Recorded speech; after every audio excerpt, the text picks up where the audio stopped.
Dimensions of the attack. No thoughtful person can question that the American economic system is under broad attack. This varies in scope, intensity, in the techniques employed, and in the level of visibility. There always have been some who opposed the American system and preferred socialism or some form of statism, communism, or fascism. Also, there always have been critics of the system whose criticism has been wholesome and constructive so long as the objective was to improve rather than to subvert or destroy. But what now concerns us is quite new in the history of America. We are not dealing with sporadic or isolated attacks from a relatively few extremists or even from the minority socialist cadre. Rather, the assault on the enterprise system is broadly based and consistently pursued. It is gaining momentum and converts. Sources of the attack.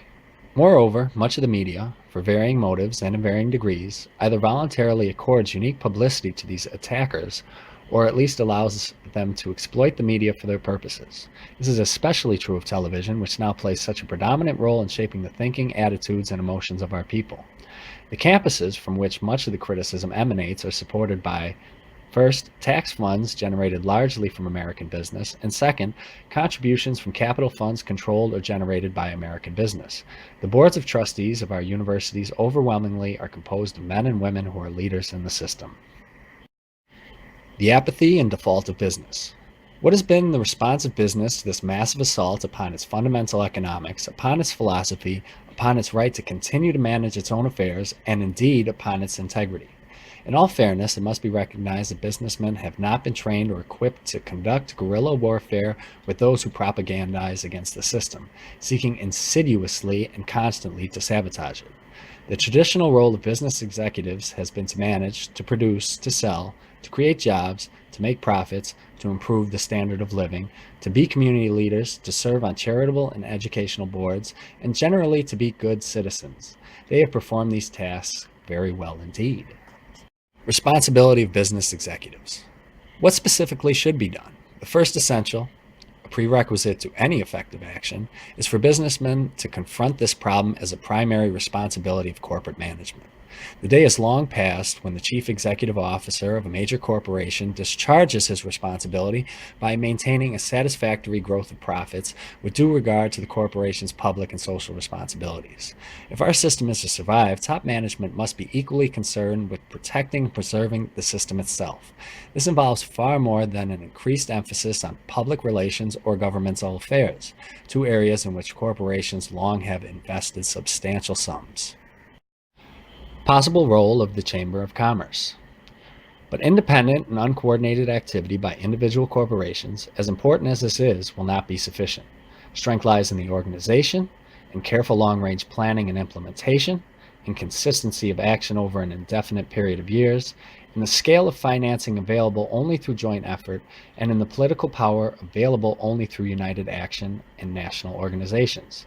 The role of the National Chamber of Commerce is therefore vital. Other national organizations, especially those of various industrial and commercial groups, should join in the effort, but no other organizations appear to be as well suited as the Chamber. The campus. The assault on the enterprise system was not mounted in a few months. It has gradually evolved over the past 2 decades, barely perceptible in its origins and benefiting from a gradualism that provoked little awareness, much less any real action. Social science faculties, the political scientists, economists, sociologists, and many of the historians tend to be liberally oriented, even when leftists are not present. This is not a criticism per se, as the need for liberal thought is essential to a balanced viewpoint. The difficulty is that balance is conspicuous by its absence on many campuses, with relatively few members being of conservatives or moderate persuasion, and even the relatively few often being less articulate and aggressive than their crusading colleagues. What can be done about the campus? The ultimate responsibility for intellectual integrity on the campus must remain on the administrations and faculties of our colleges and universities.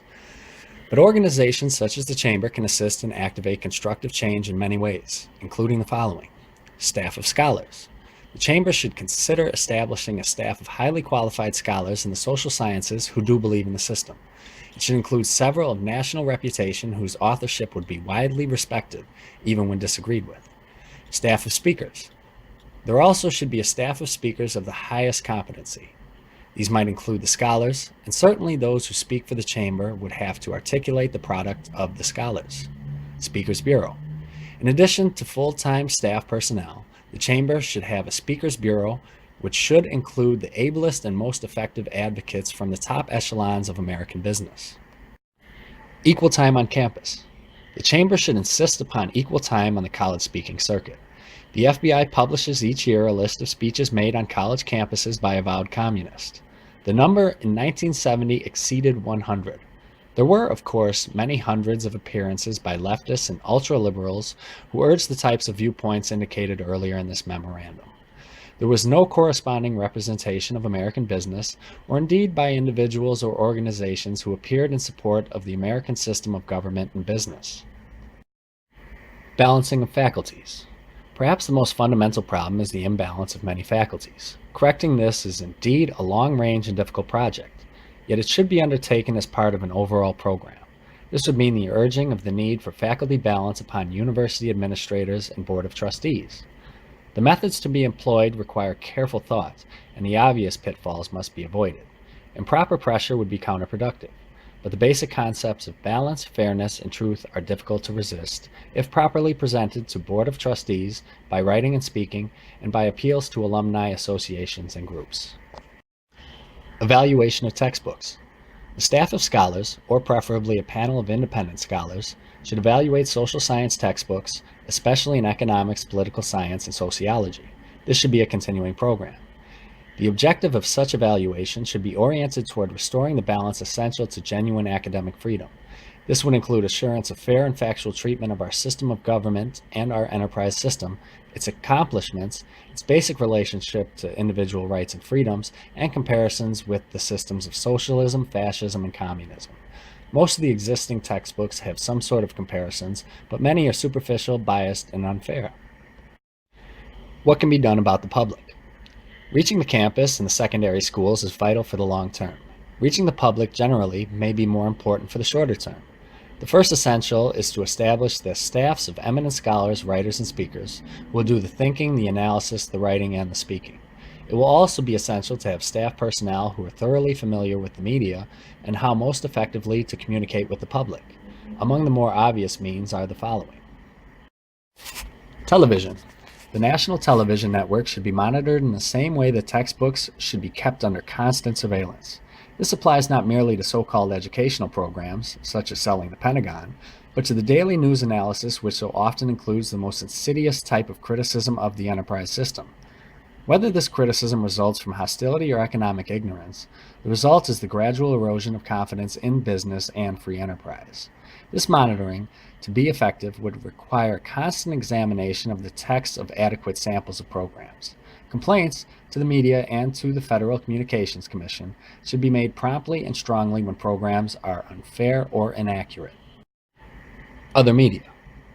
Radio and the press are also important, and every available means should be employed to challenge and refute unfair attacks, as well as to present the affirmative case through these media. The scholarly journals. It is especially important for the Chamber's faculty of scholars to publish.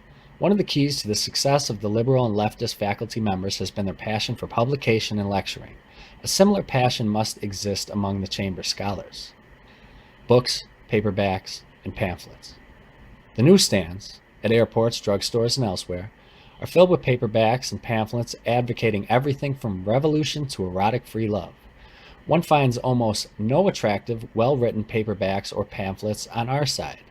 It would be difficult to compete with an Eldridge Cleaver or even a Charles Wright for reader attention, but unless the effort is made, on a large enough scale and with appropriate imagination to assure some success, this opportunity for educating the public will be irretrievably lost.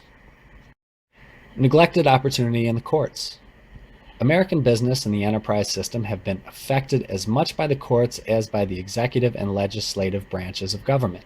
Under our constitutional system, especially with an activist-minded Supreme Court, the judiciary may be the most important instrument for social, economic, and political change.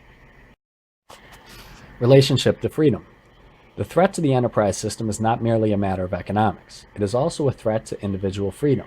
In addition to the ideological attack on the system itself, discussed in this memorandum, its essentials also are threatened by inequitable taxation and, more recently, by an inflation which has seemed uncontrollable. But whatever the causes of diminishing economic freedom may be, the truth is that freedom as a concept is indivisible. As the experience of the socialist and totalitarian states demonstrates, the contraction and denial of economic freedom is followed inevitably by government restrictions on other cherished rights. It is this message, above all others, that must be carried home to the American people. Conclusion. It hardly need be said that the views expressed above are tentative and suggestive.